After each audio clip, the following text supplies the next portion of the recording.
Assalamualaikum warahmatullahi wabarakatuh. Perkenalkan, nama saya Alia Maharani dari kelas 1B dengan NIM 2007003. Mahasiswi PGSD semester 1.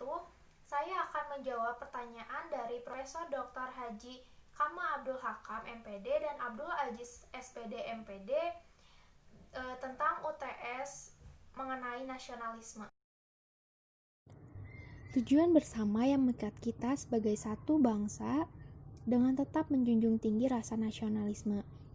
Kita tidak boleh gampang terpecah belah antar warga negara yang disebabkan oleh beberapa perbedaan, yaitu perbedaan bahasa daerah, suku, agama, dan lain sebagainya. Karena kita harus sadar bahwa Indonesia memiliki beragam suku dan agama yang menjadikan kita harus bisa menerima perbedaan itu dan menghargainya. Ketika kita bisa menerima dan menghargai perbedaan yang ada di Indonesia, kita bisa mempertahankan rasa nasionalisme tanpa pecah belah antar warga negara. Contohnya saja, saat kejuaraan Piala Asia U19, saat Timnas Indonesia U19 melawan Timnas Jepang U19 di Gelora Bung Karno atau GBK, kurang lebih 60.000 supporter dari latar belakang yang berbeda memenuhi Stadion GBK dengan memberikan dukungan penuh semangat. Di situ mereka memakai aksesoris dan baju jersey yang identik dengan identitas Indonesia. Mereka begitu semangat bernyanyi, berteriak, dan melakukan atraksi keren untuk mendukung tim yang dia cintai.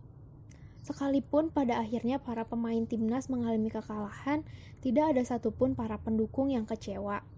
Bahkan mereka terus berharap permainan timnas Indonesia terus berkembang. Menurut saya, itu adalah makna nasionalisme era kini. Ternyata sekalipun teknologi telah membuat batasan nilai-nilai sosial dan budaya semakin menipis, namun rasa nasionalisme itu tetap ada. Sikap militan itu selalu hadir di segenap jiwa dan raga generasi anak muda manakala mereka merasa terpanggil untuk membela negaranya.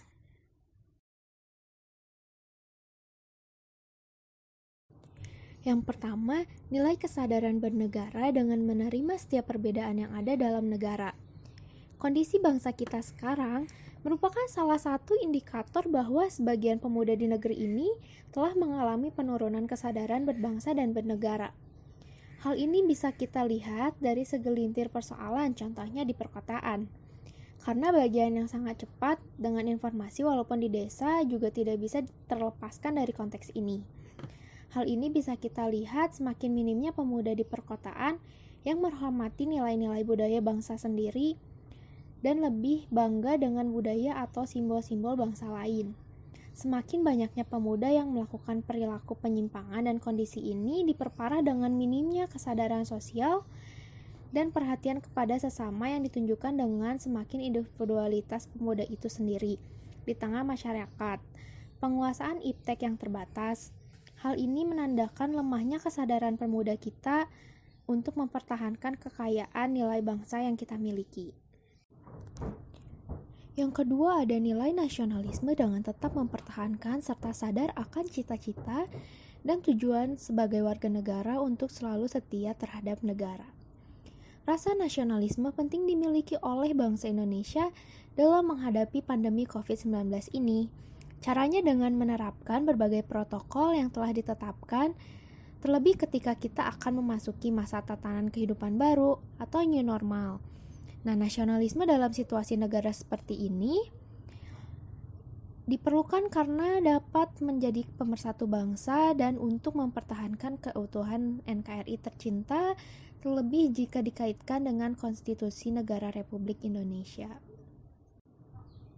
Yang ketiga, nilai sosial dengan selalu berinteraksi antar warga negara walaupun berbeda suku dan agama.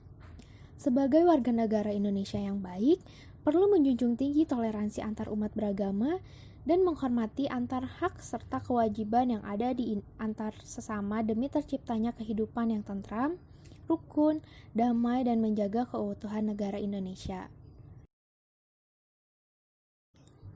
Formula nasionalisme yang relevan dalam konteks transnasionalisme dan kewarganegaraan yaitu tetap mempertahankan rasa nasionalisme Walaupun adanya ideologi transnasionalisme dan kewarganegaraan global tidak menjadikan rasa nasionalisme dalam diri warga negara memudar karena ideologi itu.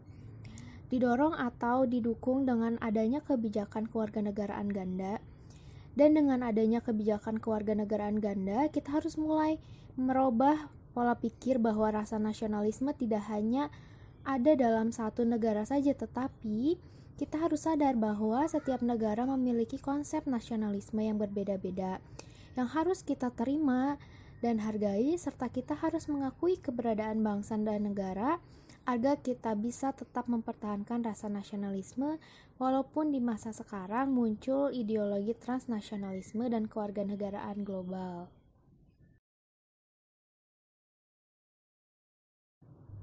Yang pertama dari sisi politik. Sistem pemerintahan belum mampu mewujudkan cita-cita masyarakat adil, makmur, dan sejahtera. Partai politik sebagai mesin demokrasi masih terbelenggu oleh kepentingan oligarki. Tak mengherankan jika produknya ialah pemimpin yang belum bisa memenuhi kebutuhan rakyat. Korupsi menjadi agama baru yang semakin masif pemeluknya, dari birokrat hingga parlemen, kelas teri hingga kelas kakap. Yang kedua, dari sisi sosial budaya. Mengutip istilah Bung Karno, generasi muda lebih piawai menyanyikan musik ngak-ngekno ketimbang lagu nasional. Ruang publik juga bergeser dari taman kota ke mall yang begitu menggoda syahwat konsumerisme. Nasionalisme Indonesia semakin sulit menemukan bentuk idealnya jika dikaitkan dengan tata politik internasional saat ini. Pasca turunnya Uni Soviet pada dekade 90-an, dunia bergerak dari sistem bipolar menjadi multipolar. Negara-negara menjadi interdependen satu sama lain. Tidak bisa berdiri sendiri. Perubahan besar kembali terjadi ketika fenomena globalisasi yang dicirikan dengan kemudahan di bidang komunikasi dan informasi semakin menihilkan batas-batas negara. Menurut saya, untuk penerapan kewarganegaraan ganda di Indonesia kurang sesuai, karena sebenarnya sadar atau tidak, mereka yang mendorong adanya kewarganegaraan ganda tersebut kebanyakan adalah orang yang tinggal di negara luar dan bukan di Indonesia. Yang dikhawatirkan bahwa orang-orang tersebut memanfaatkan kewarganegaraan Indonesia. Akhirnya kewarganegaraan hanya jadi opsi kedua setelah kewarganegaraan yang sekarang sudah ditempati.